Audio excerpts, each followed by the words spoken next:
Hello everyone, কেমন আছেন সবাই? আশা করি সকলে খুবই ভালো আছেন এবং সুস্থ আছেন। গেছে সকালে আমি ফার্মে গিয়েছিলাম। ফার্মে গিয়ে মুরগিগুলিকে বাইরে ছেড়ে দিয়ে তারপর আমি চলে গিয়েছিলাম একটা কাজে।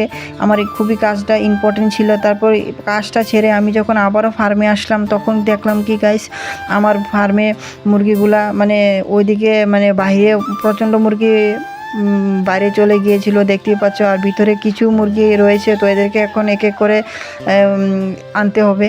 আর গাইস, আমি তো তোমাদেরকে দেখিয়েছিলাম যে আমার মুরগিগুলো কতটুকু অসুস্থ ছিল, কত মুরগি মরেও গেল। আমি তোমাদেরকে দেখিয়েছি সেগুলো অন্য ভিডিওতে, ঠিক আছে গাইস? তো গাইস, আমি বলেছিলাম যে আমি আমার মুরগিকে কীভাবে এত দ্রুত সুস্থ করে তুললাম, তোমাদেরকে ওই ওষুধটা আমি দেখাবো। তো আজকে আমি এই ভিডিওতে আমি ওই ওষুধটা দেখাচ্ছি। তো এই যে দেখতে পাচ্ছ আমার এই ওষুধটা, এটা খাওয়াই আমি 2 দিন, ঠিক আছে, 2 দিন আমি আমার মুরগিকে খাওয়াইছি। খাওয়ানোর পর তারপর আমার মুরগিগুলো একদম পুরো দ্রুত একদম সুস্থ হয়ে গেল গাইস। আর গাইস, কিছুদিন ধরে দেখতেছি যে আমার চ্যানেলে কোনো লাইক আসে না, কোনো সাবস্ক্রাইব হচ্ছে না গাইস। কি যে তোমরা ভিডিও দেখো কিন্তু লাইক কমেন্ট করো না গাইস। তো তোমাদেরকে একটাই রিকোয়েস্ট, আমার চ্যানেলটা যদি তোমাদের সামনে প্রথম গিয়ে থাকে বা তোমরা যদি আগেও দেখে থাকো তো চ্যানেলটা সাবস্ক্রাইব করে আমার পাশেই থাকো।